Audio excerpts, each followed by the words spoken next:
reiterate, a point that was made earlier, I think by Juan, was make sure you tell your story. Be accessible, get it out there. Like, people need to know who you are and the path that you came. I use examples from my experience all the time because, I still look back, and the fact that I was able to write a 150-page dissertation, to me, like,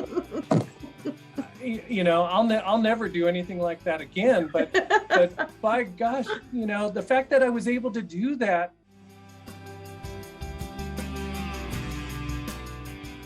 Hello and welcome to Student Affairs Now. I'm your host, Dr. Glenn DeGuzman. In today's episode, I'm excited to be joined by a panel to discuss their experiences as first-generation professionals in student affairs and higher education. For this conversation, first-generation professionals are the first in their immediate family to enter the professional work environment. And this is in contrast to their parents who may have held traditional blue-collar work or jobs that didn't require a college education. Student Affairs Now is the premier podcast and online learning community for thousands of us who work in, alongside, or adjacent to the field of higher education and student affairs. We release new episodes every week on Wednesdays. You can find out more details about this episode or browse our archives at studentaffairsnow.com. And before we jump into conversation, I want to acknowledge that today's bonus episode is sponsored by Colorado State University Online. Go Rams. They are now offering fully online Master's of Science degree in Student Affairs, and this program will help you gain professional competencies, knowledge, and experience to succeed as a higher education administrator. You'll earn the same master's degree and learn from the same faculty as CSU's on-campus students. Learn more at online.colostate.edu. As I mentioned, I'm your host, Glenn DeGuzman. I'm the Associate Dean of Students and Director of Residential Life at the University of California, Berkeley. I use the he series as my pronouns. I'm hosting this conversation today from my home in Livermore, California, which is the ancestral home of the unceded territory of the Paladin tribe of the Ohlone peoples. I'm excited because this is a two-part series on first-generation experience. This is a two-part series for first-generation experience, and this podcast is going to focus in on the first-generation professional experiences. And I'm excited because this is a special episode. I'm reconnecting with folks I've known for a very long time. So let's meet our panelists. We have Daisy Rodriguez Patel, a consultant from Change the World, Juan Guardia from the University of Cincinnati, and Ray Gasser from Michigan State University. Welcome.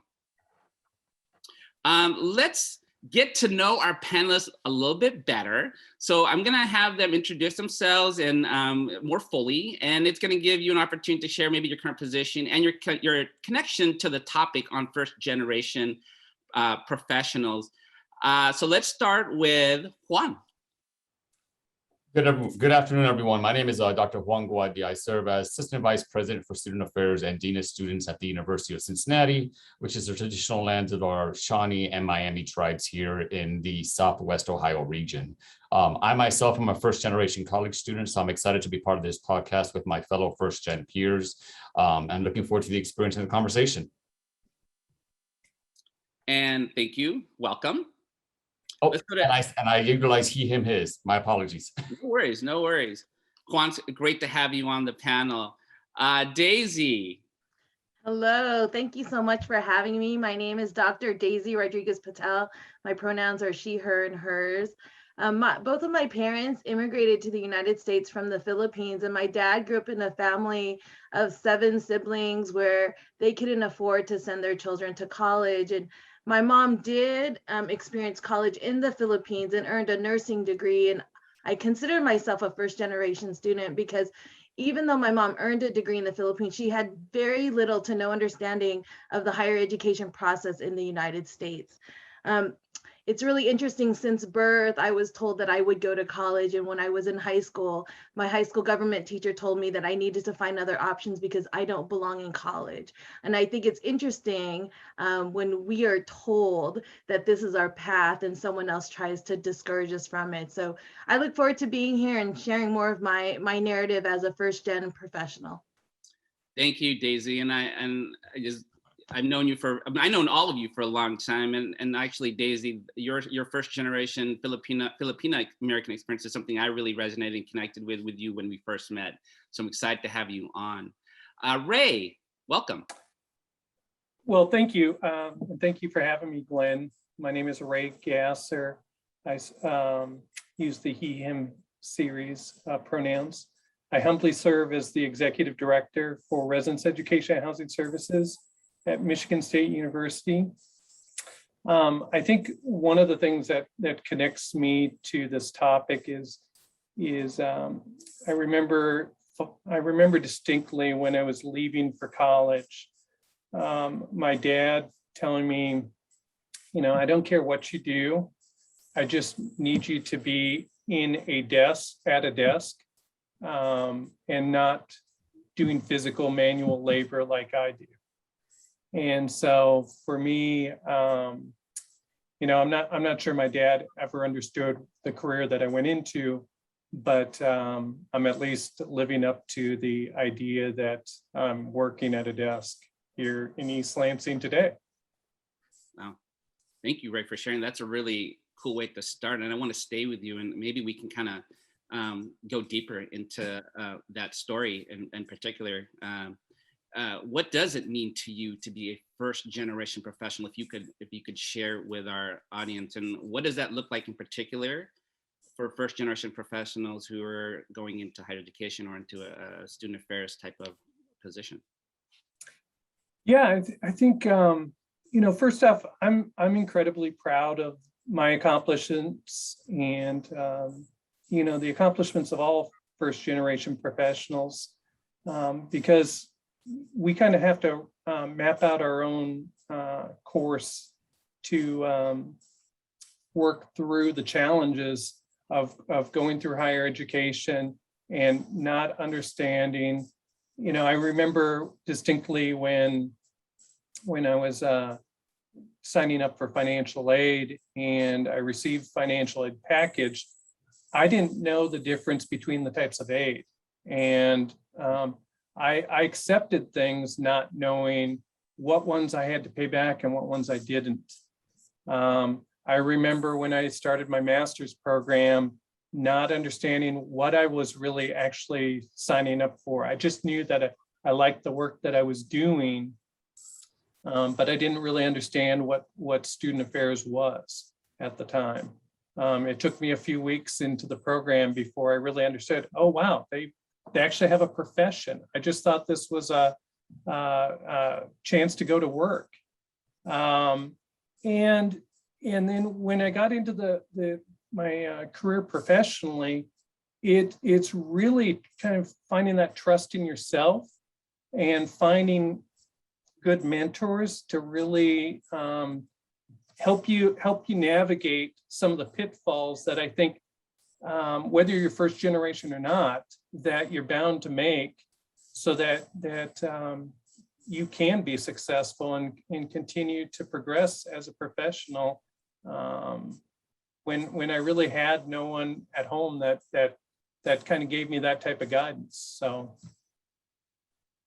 wow, I remember thinking that's residential life was student affairs. I didn't know there was a bigger thing, you know, and I just didn't know, and really didn't know for a long time until I started talking to other folks. Daisy, Juan, any thoughts, reflections on that? Yeah, actually, as I listened to Ray, one of the words for me that comes to mind being a first gen student and a first generation professional is being a pioneer and being the first. And so with me, that comes a lot of responsibility. And so I grew up again in a Filipino household. My father was very strict, and my mom was less strict. So for me, when I started off at college, I attended San Francisco State University. It was very exciting and exhilarating. And I felt like this was my opportunity to experience some level of freedom and independence and to make decisions. And so I was a really highly motivated student. But with that said, I wasn't aware of any of the support services. I didn't understand. I completely can hear what Ray is saying. I didn't understand financial aid. And my father was stationed in Yokosuka, Japan. And so my closest family member was my older sister, Mylene, who went to UC Berkeley. So for me, I lived in the residence halls for my entire 4-year undergraduate experience. And residence life was student affairs. And that is where I considered like my home, and where I transformed, and where I discovered what it means to be a leader, and where I discovered to have a voice. I think it's really interesting when you are a first generation student, you have to be resilient, because there's so much that you need to learn and figure out on your own.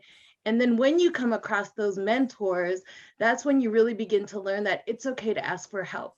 It's not a sign of failure. It's not a sign of weakness. It's really a sign of strength, to recognize that there are folks out there who will support you. And there are two people for me that come to mind. And one is Dan McCaben and Damon Bell. And they both were residence life professionals who really encouraged me and validated who I was, and helped me to see my own value. So I'm really grateful for those folks. And I also think about the peer mentors and the resident assistants that also provided me support and guidance.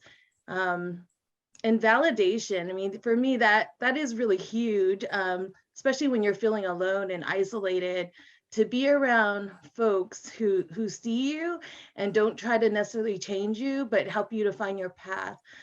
So that's a little bit of what came to mind for me as I was listening to Ray. I would definitely resonate with what both Ray and Daisy have been sharing with regards to being that first. So from my familial background, my parents came from Cuba in the 1960s, and they made a family for themselves in South Florida, Miami in particular, where my brother and I were born. I was the first. I've been the first in that essence. And even when I was applying to colleges, my parents had no college knowledge whatsoever. And so I went to the local community college. I went to Miami-Dade Community College. It's now known as Miami-Dade College. Ray mentioned talking about applying for financial aid. I remember just applying and having my parents could not understand the paperwork, and I'd say, just sign here because it's free money. And my mom was like, okay, I'll sign it because that'll be an opportunity for you to go to school, right? In hindsight, that was probably the best experience I could have had, to be at a large 2-year institution. I didn't even know it was a Hispanic service institution because everybody in Miami-Dade looked Latino like everyone else in South Florida and Miami, right? But a majority of us were first gens. And so we were in the midst of all trying to figure out what this college experience looked like. And finishing up my AA and then not telling my parents that I applied to go to Florida State, which is about 7.5 hours north. My dad was very cool. Like, okay, this is my son, he can go away. My mother bawled and cried and, why do you need to go away so far? Why can't you just go to FIU down the road? It's, only about 25 minutes away.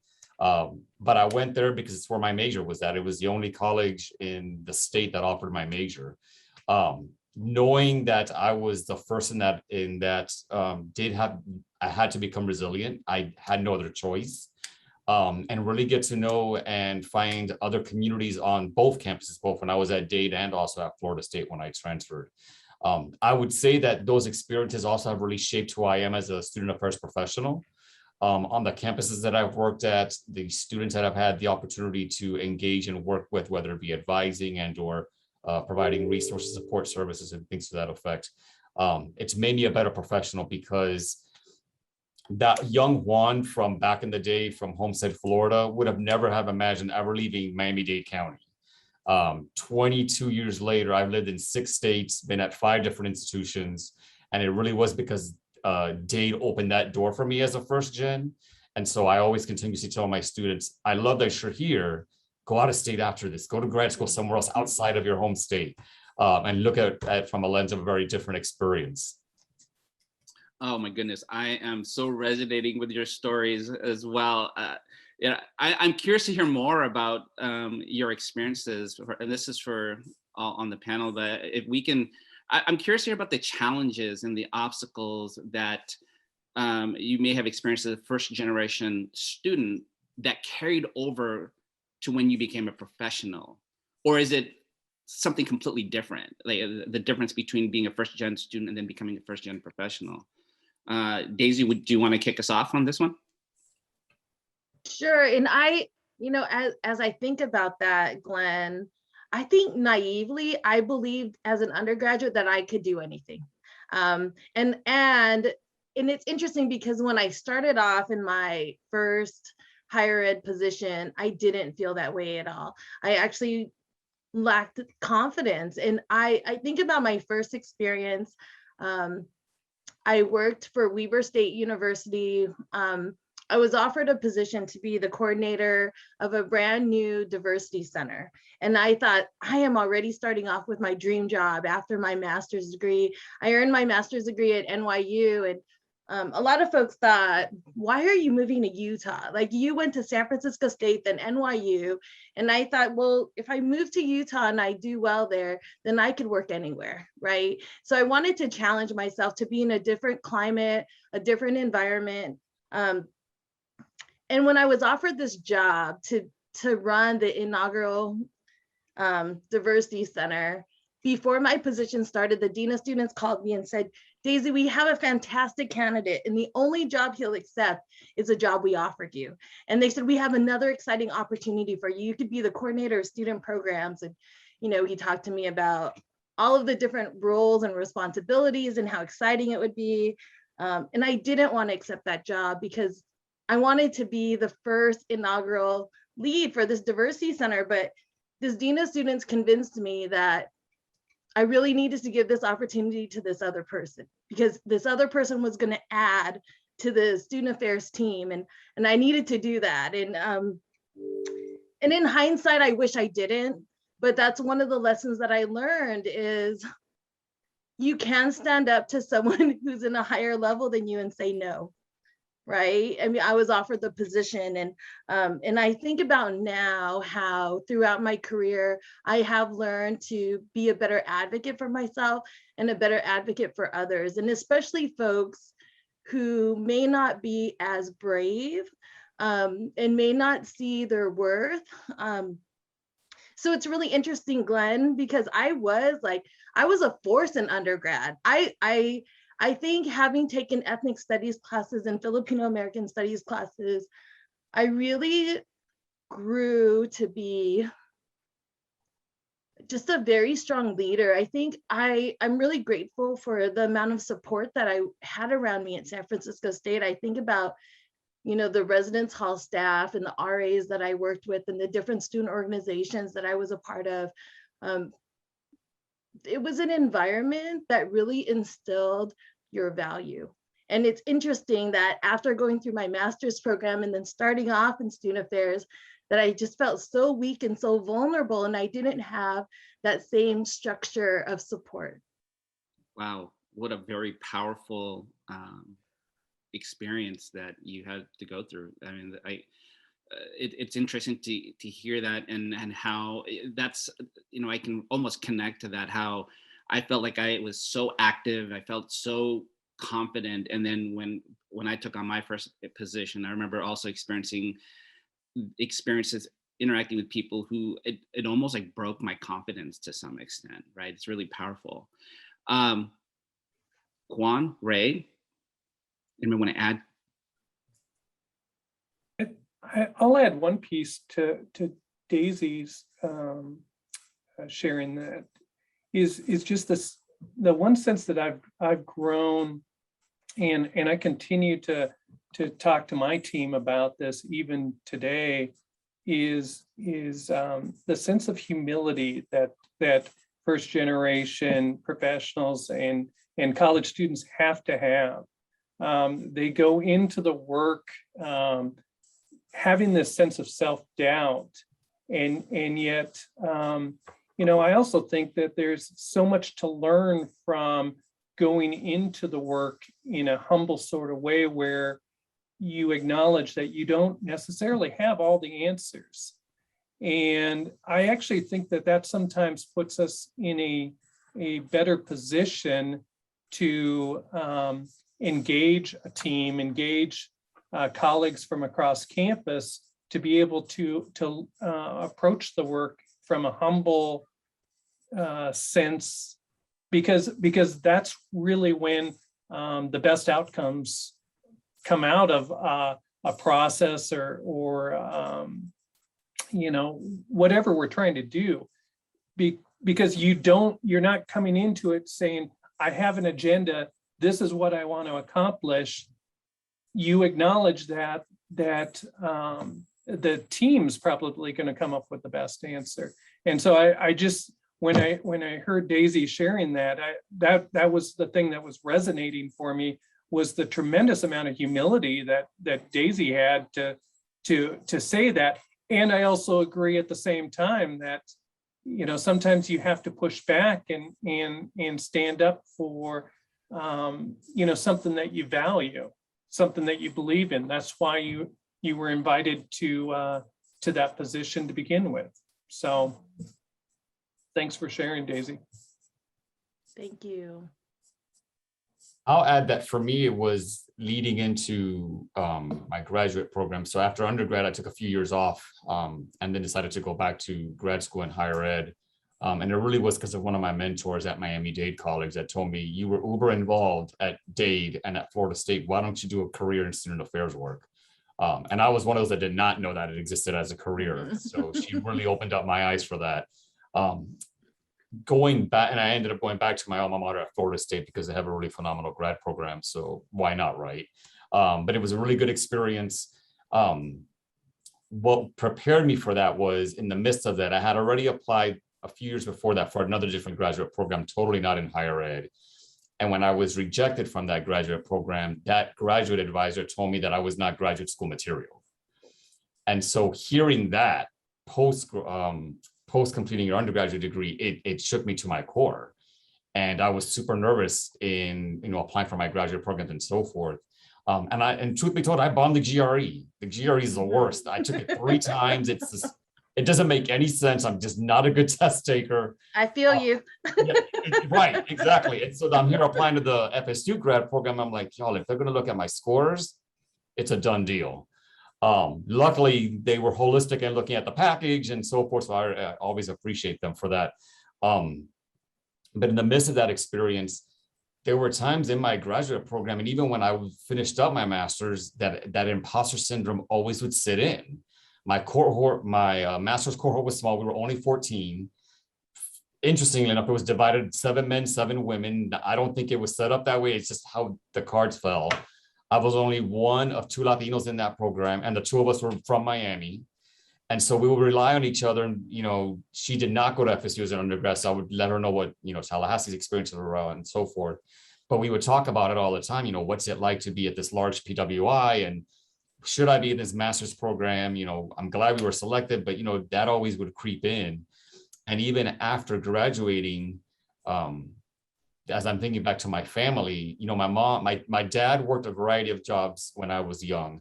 The last job he had all the way up to his retirement, he was a delivery driver for a factory in South Florida. My mom was a full-time homemaker. And then usually when we were in school and on the weekends, she was a housekeeper. She would clean folks' houses, whether it be friends' houses or maybe some offices, taking me and my brother along sometimes.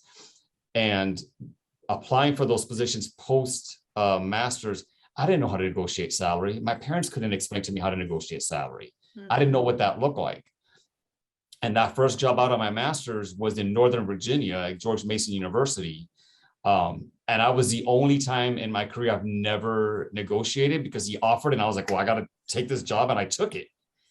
And in hindsight, I'm thinking, this is crazy.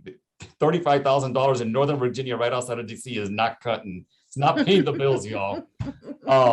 But that was also the resilient, brave first step. I had never left Florida, and I was 28 taking this job for the first time. And I'll never forget driving across the state line and bawling because everybody I knew was in Florida. And I'm like, why am I leaving Florida to take some job in Virginia? But it was the best thing I could have done, because it opened up my eyes to a whole different world, not only within the field, but also the different parts of the country that I would live in eventually and so forth. I will add one additional thing with regards to what both Ray and Daisy talked about, humility. When I was first offered, later on down the road, when I was offered an AVP position, that was the first time ever that I was offered a 6-figure salary. And when I was offered it, I remember hanging up and I felt very guilty. I started tearing up because I felt guilty that I was making more money than my parents had ever made in their life. And as a first gen, to think about it from that lens, I remember calling my mom. My parents divorced later on. I called my mom and I called my dad separately, and I said to them, and they were over the moon, but that guilt, knowing that they had worked so hard, and that's what they told me, like, you've worked so hard to get to where you're at, you deserve this, really just struck a chord, because the way I would see my father come home from work, the way I would see my mom come home from cleaning houses and so forth. Yes, I was proud of that moment, but it hit me really at my core, because affectionately, mommy and papi had worked so hard, and I knew it was more than what they had ever made in their lifetime. Wow. Thank you, Juan. Yeah, I'm just hearing all your stories, and each of you have had to overcome, various challenges, and there's a lot of similarities too, right? That have accompanied your experience to reach your outstanding accomplishments. All of you reached, have all attained your doctorates, and these challenges that what I heard were gatekeepers in your experience. Standardized tests. Oh my goodness, I understand that feeling of isolation, the guilt of just moving away from family and wanting to be near to support, and just the mental gymnastics that must be going on into the psyche of what it means to be a first generation person, and going into a professional career. I'm curious, if you think about today's, or I guess you can call it the next generation of first generation professionals, right? What do you think they're experiencing now? Is it similar or different than from what maybe we've gone through as they enter the workforce? Glenn, can I add something before we go on to that question? Because it's really important what Juan brought up about the GRE, because standardized tests are not a barrier. And I want to say that again, standardized tests are not a barrier. I also felt like an imposter because I had to take the GRE twice, and I was conditionally admitted into my master's program, and I had to earn a 3.5 GPA or higher, and I did. And I think about when I applied for my doctorate and looked at different programs, I had to take the GRE again, and I didn't do well. I've never done well. On the SAT, I did horribly. And I try to share with students to not let that be a psychological barrier, because you can still be successful. You can earn an advanced degree. And I think about when I was conditionally admitted into Indiana University, I knew I would earn a 3.5 GPA or higher in my first semester. And so it's really interesting, like the self-talk you have to have with yourself, and put aside whatever messages you might be hearing about how you cannot do X, Y, and Z, and you cannot earn a degree because you can't take standardized tests well. I mean, and it's interesting because my son is in 8th grade, and he's starting to take standardized tests, and he doesn't do well. And he's like, Mom, I'm not going to be able to go to college. And I tell him, son, your mother earned 3 degrees. I never did well on any of those tests. I'm like, you can, and you have to believe in yourself. And so thank you, Juan, for sharing that, because it's such a misconception. So thank you for bringing that up. Yeah, it's interesting. My daughter's taking her PSATs tomorrow, and it's really interesting because this is going to be the first time she's ever taken a standardized test. And with COVID last year, everything got canceled, so it's sort of like, okay, this would be really interesting to see how she experiences that. But let's keep going on along those lines. I mean, I think you bring up a really interesting point there, Daisy, about self-talk. What is the self-talk that's occurring in the first generation professors who are about to enter the workforce? Is it similar to, is it the same thing? Is it different?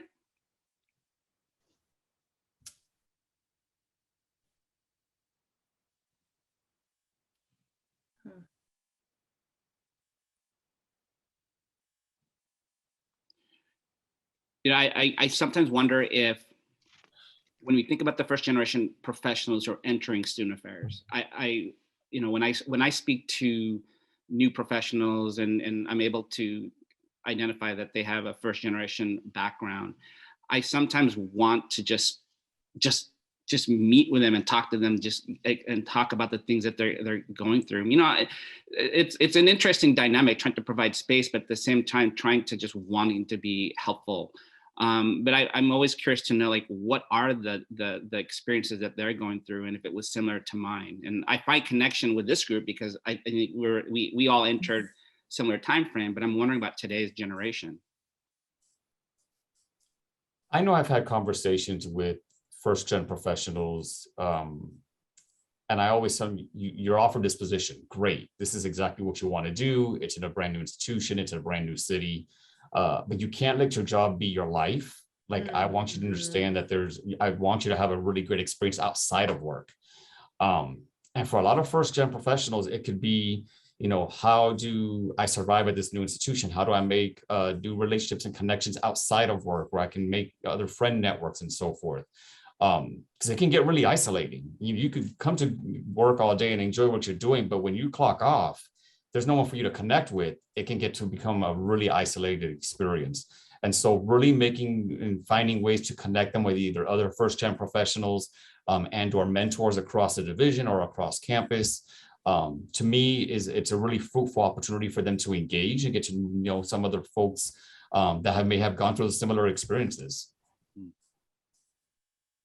You know what, Glenn, I think about the differences between first-gen professionals now and first-gen professionals for us like 25 years ago, right? I had a young man who graduated from Brown for undergrad and is currently at Columbia working on his student affairs degree. And he reached out to me through LinkedIn and he said, I need connection. And he really liked my background because he's interested in international education and study abroad programs. And so he and I have been communicating with each other throughout this pandemic. And I wonder how many other folks similar to this young man are reaching out to people virtually, right? Because they have that opportunity to really be resourceful and to establish connections with people across the United States. And I think about how luxurious that could be, because we didn't have that, right? Like, we connected with people in our own sphere, which I am grateful, because I'm very grateful for the Standing Committee for Multicultural Affairs through ACPA, because that's where I feel like I was able to create a community. And I think about Glenn and how we did this Filipino dance Tininkling at an ACPA Culture Fest. And I remember like staying up late at night and writing rhymes with Glenn and other folks within the Asian Pacific American Network. And there is just beauty in that. And I feel like that foundation has kept us all connected. So regardless of the 10, 15, 20, 25 years that have passed, when we see each other, it's like this intrinsic connection that it's just this electrifying force. And so I hope that this new generation of professionals experience that. Thank you, Dave. So one thing that your question, Glenn, made me think of is when I first started as a professional, and I don't know whether or not this is what today's generation is experiencing. I think in some of my conversations with some of my team members, it sounds similar, but I don't know for sure whether or not this is what resonates with them. It's you come out of your master's program and I think you have this sense of idealism, particularly as a first generation student. You have this, I want to change the world. I want to make sure that every first generation student or every student of color is able to get to where I am. And then you kind of get slapped in the face. I did. My first position, I went to, and I was so frustrated with it. And I see this sometimes with our professionals today. They get so frustrated. And one of the things that a few years ago, I got to be on faculty with the National Housing Training Institute. And I was talking to one of the other faculty members, and we were reflecting back on our first professional positions, which happened to be at the same school We just were there at slightly different times in the 90s. And we both said, we found it so frustrating. We found the director so frustrating. Didn't know why she made the decisions that she made. Like, they were always wrong. But then we agreed that today, in the positions that we're in, we would have made those same decisions. The only problem was that she just never explained why. And I think that's something really important with our younger professionals is to make sure that they understand the why we have to do things that we do, even though it may not resonate with where our values are. It may be just where that institution is at that time. It may be, other political forces that play a part in that, and yet still trying to push the barriers. Mm-hmm. And so, I see that something as maybe a constant between our generation and today's generation of first gens. Great point. Thank you, Ray, for adding that. I have seen so much since my time to help that a lot of resources to help first generation students thrive on college campuses. And I'm not sure if campuses do much, or at least explicitly do as much to support first generation professionals. I think that since my time, going back from the day, I've seen some wonderful resources pop up through NASPA, ACPA that support the first generation student, like the first generation forward. I've seen a lot of social media, a lot of different wonderful resources, which, man, I wish they were around when I was younger. But I'm curious to know what campuses can do institutionally to support first generation professionals. And I'm going to direct this question to Juan. That's a great question, because you're right. We do have a variety of programs and services aimed at our students. I mean, here at UC, we have a Gen 1 living learning community. That's all first gen students. They absolutely love it. It gives them an opportunity to be connected with their fellow first gens, to have additional advising, to have additional tutoring, and just additional programs and services that we probably did not have as Gen 1 students ourselves, right? So that's great. But for our pros and our pro staff, it's okay, well, here's who we are in the division. You may or may not be first gen. And most folks don't outwardly say, hey, my name is Juan, I'm a Gen 1, plus I'm this, and this, there could be a variety of identities that we could all spiel at one time. But until we start getting to know those individuals, and then we get to know a little bit more about their backgrounds, and they do share that information, I think it's up to us as those of us that work on campus as senior level administrators and so forth, to make those connections for them, but also offering maybe a Gen 1 mentoring group for those for those pro staff and so forth. It should be something that a majority of our divisions should have, because a lot of us have either gone through those similar experiences and so forth. But would I like to see more of that? Absolutely. I feel like I don't see enough of that. Either, we don't currently have that in our division right now, or in other divisions that I've either been a part of and so forth. Ray, Daisy, did you want to add? Yeah, I'll add a couple things. One of my doctoral research was around student retention. And so understanding the differences and the factors that impact whether or not a student ultimately graduates has always been something interesting to me. And one of the things that has always stuck with me was a reading in my doctoral program from Bordeaux around cultural capital. And that's really what we're talking about in entirely in terms of the gatekeepers, all the things that prevent social classes from being able to achieve this, the thing that we're all looking to do, which is graduate and be successful in our careers.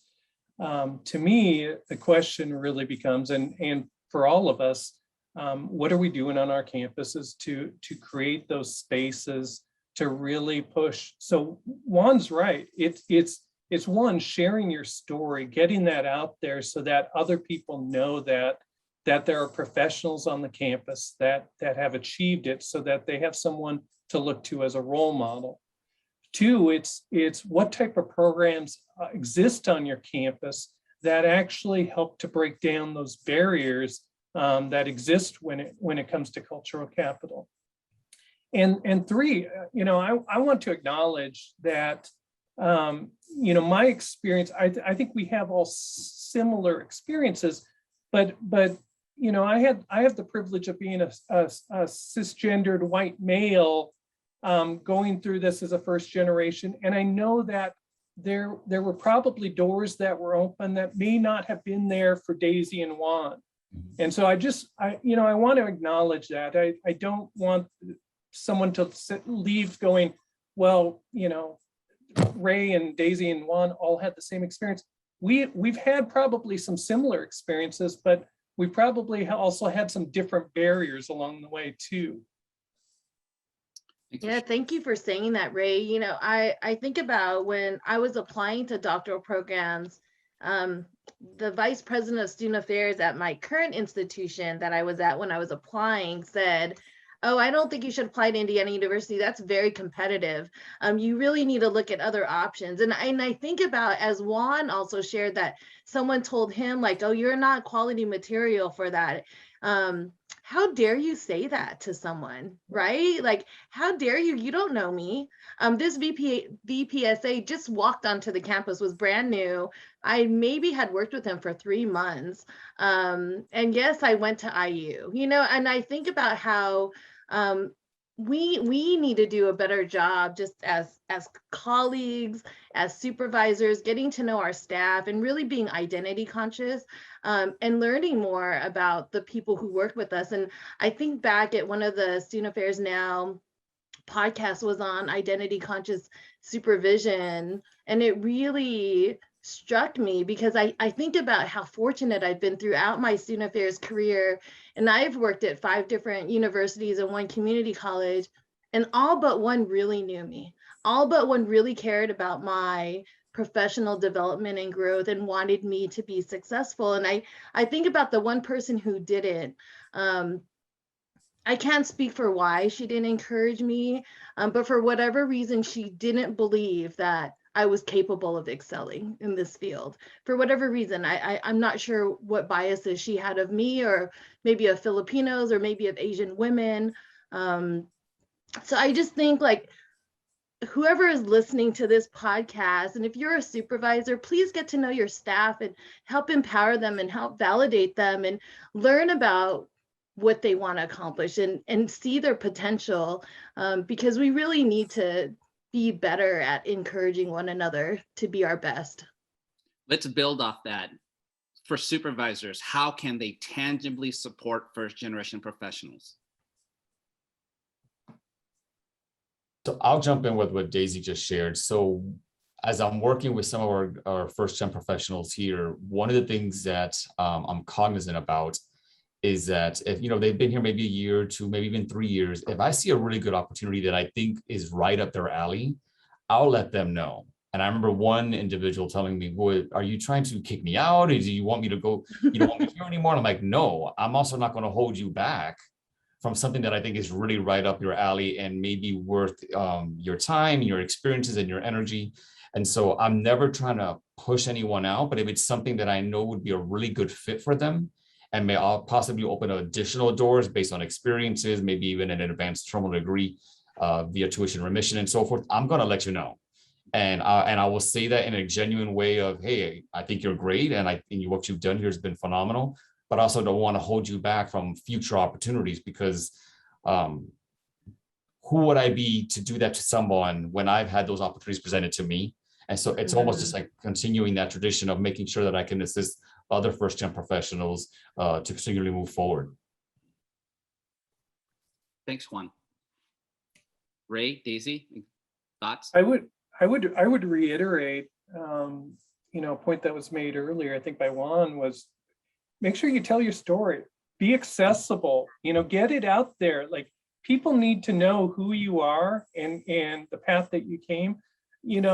Like I use examples from my experience all the time, because I still look back, and the fact that I was able to write a 150-page dissertation, to me, like, I'll never do anything like that again. But by gosh, the fact that I was able to do that, I'm like, if I can do that, and I don't think I'm a great writer. I had a tremendous amount of help on editing and making sure that I was clear from others who helped me along the way, who know who they are.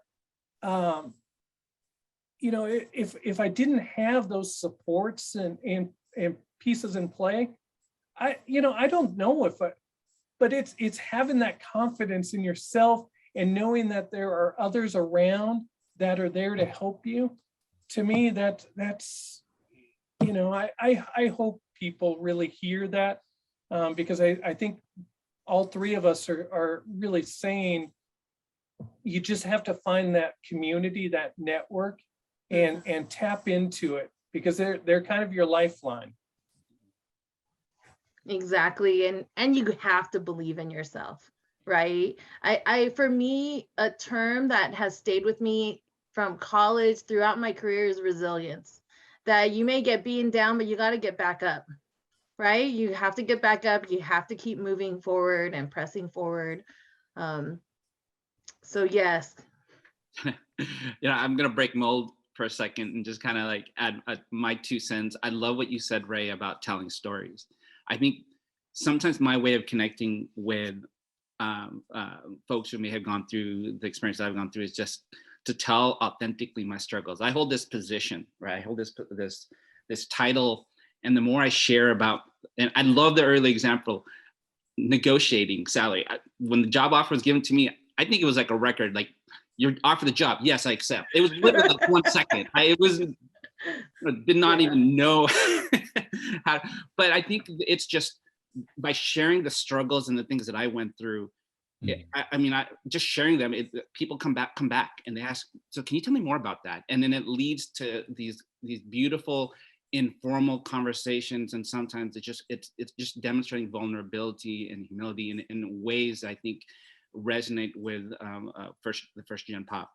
So let's go on that line around this. We're talking about mentoring a little bit here, like mentoring the next generation of folks. All of you have impacted the lives of so many people. And when you look at today's student affairs professionals who identify as first generation professionals, what do you want to tell them?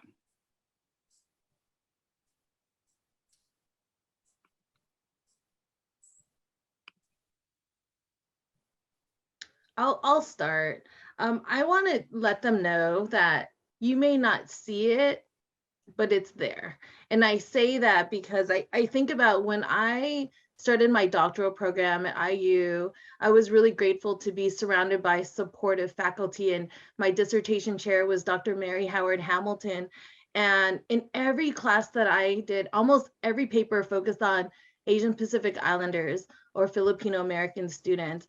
And I reflect back and just think about how grateful I am that I was able to learn more about my community in the United States, and to think about what is still missing and what needs, how can I contribute to the field, and how can I broaden the voice and consciousness about Asian Pacific Islander, Desi American students. And, when I started off in my master's program, I didn't have that same level of consciousness because I wasn't aware of how I could be a contributor.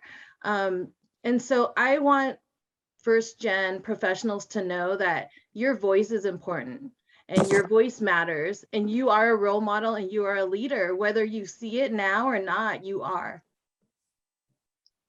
I want to build off of what Daisy said, and something just occurred to me that I hadn't thought about in terms of the difference between a first generation student and everyone else, honestly. And that is, and what we see today particularly is the influence of parents. A first generation student, I don't know if I've ever had a first generation student's parents call me. I've had a lot of parents that have bachelor's, master's, law degrees, whatever, and they'll tell me about all that. Call me and resonate that this is what this is about. What I think is tremendously powerful about that is that so many of these first generation college students are able to endure and thrive in an environment where they're making themselves heard rather than having someone else speak up for them. And to me, you know, that sense of humility, that sense of resilience, that I think better equips sometimes people to then enter into the workforce because they have that sense of confidence. The piece that I would express to each of you is make sure that you find your voice and don't let the system push you down, because you may not understand what the financial aid documentation indicates or what the process for withdrawal from a class is, but there's someone that does, and you just have to find that person on your campus. They're there to help you, and I think once you find that network, you're probably going to be better equipped than most of the students in terms of really preparing you for post-education. I'll chime in, and I think it's exactly what Ray just shared. It is finding that group, it's finding those mentors, it's finding that network. One of the things that I always tell folks is be accessible and reach out to individuals, and don't be shy. You know, I've heard from some first-gen professionals that for a lot of them, when they're in the field or when they go to conferences, they get really shy when they see people because of their names or whatnot. And I'm like, no, let me keep it real. I was you. So whatever you need, here's my business card. I am more than happy to engage in any conversations that you may need. I can serve as a connector for you in your area. And if I don't, I can find someone else that may or may not be in that specific area to assist you and whatnot. And I think that's an important part is A, be accessible, B, don't be afraid to reach out to those individuals, and C, the mantra that I've always been told by my community back home, and in their exact words is, bro, you got it. Like, you can find a way. If you can find a way to connect with individuals, we can find a way to make sure that it'll happen for you. And so I really appreciate what my peers have shared. You know, Daisy, you made a really good point when you talked about your doctoral chair. Mine was Dr. Nancy Evans at Iowa State. And I remember every time that I will connect with her, and a majority of my papers were on Latinx, Latina students and ethnic identity, as I was focusing my dissertation around that. And she never once said, okay, you've done enough of this, you know, just keep doing it and get, you know, find additional data and so forth. So much so that when I would turn in papers for courses that I did have her in, she would tell me, she would hold me to the side and say, Juan, were you thinking in Spanish when you wrote this? And I was like, I could have been. And she's like, I can tell because your language changes in the midst of the paper. She's like, but I also know that that's your first language. And she acknowledged that. And because she acknowledged and respected that, I forever hold her for, you know, being such a great doctoral advisor. But acknowledging that and validating that experience for me spoke volumes to me. Again, as a first gen going through my doc program. Amazing. Wow. So this is going to be our final question. It's a wrap-up question, and it's a standard question that we ask all folks, but this podcast is called Student Affairs Now. If you could take a minute or two to just summarize your final thoughts, whether it's something you heard during this wonderful conversation from your peers, or it's just you want to expand on a certain theme that has emerged. What are you pondering about, or what are you still thinking about this topic? And I'm going to ask Ray to start the wrap up.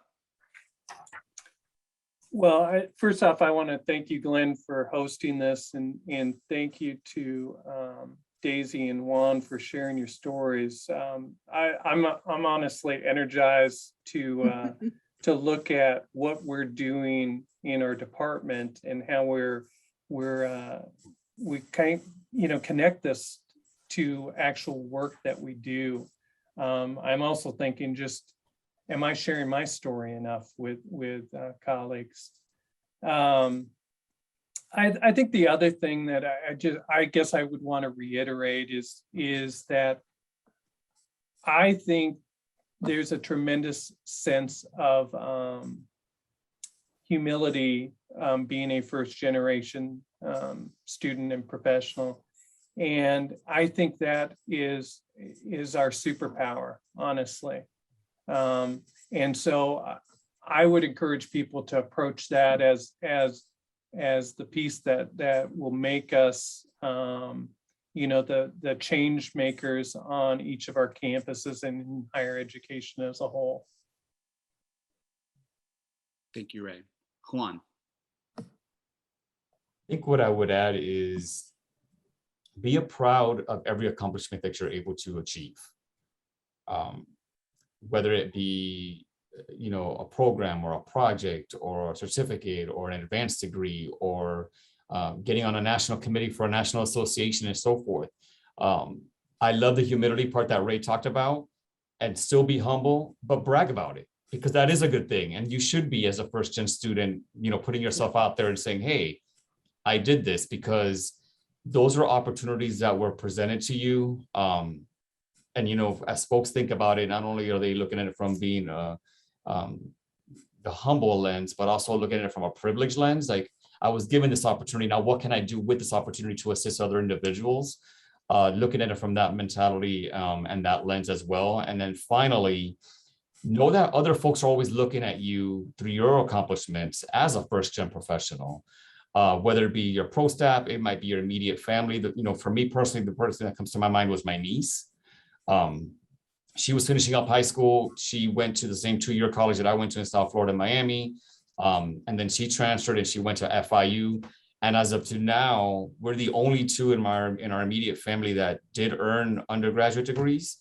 And we talk about that all the time. And what does that look like? Because we would love to see more family members do that. But she would tell me, Theo, it was because I saw you, not living in this area because you were working at other parts of the country because of the opportunities you were given as a first gen. And so know that someone's always looking at you, whether it be familial or outside or within the field, because they're looking at you for your accomplishments, because that's something that they would like to aspire to as well. Thank you. Well, thank you so much. I love what Ray and Juan shared. And the one piece that I'll just add is that we are pioneers, being first-gen professionals and first-gen students. And I was the first in my family to earn a PhD, and my sister is a high school principal in LA Unified, and she started her doctorate at USC. And I think about when she was on a panel and she invited me to be in the audience, she gave me a shout out and said, I'm going to be like my sister who earned a doctorate. And for me, that just really warms my heart, because it doesn't matter how old my sister is and what she's already accomplished in her career, but now she believes she can also earn a doctorate. And so, so thank you so much. I really enjoyed this panel, and I really enjoyed being a part of this conversation. Thank you, Glenn. Yeah, I'm inspired by all of you, and I want to just thank you for being here. So wrapping up, Dr. Juan Guardia, Dr. Daisy Rodriguez Patel, and Dr. Ray Gasser, thank you.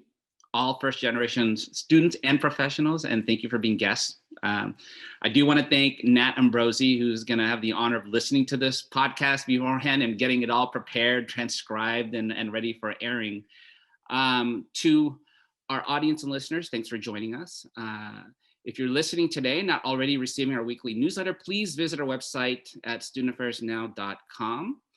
Just scroll to the bottom of the page and add your email to our MailChimp list. And while you're there, please check out our archives. Again, my name is Dr. Glenn DeGuzman. Thanks for spending time with us today.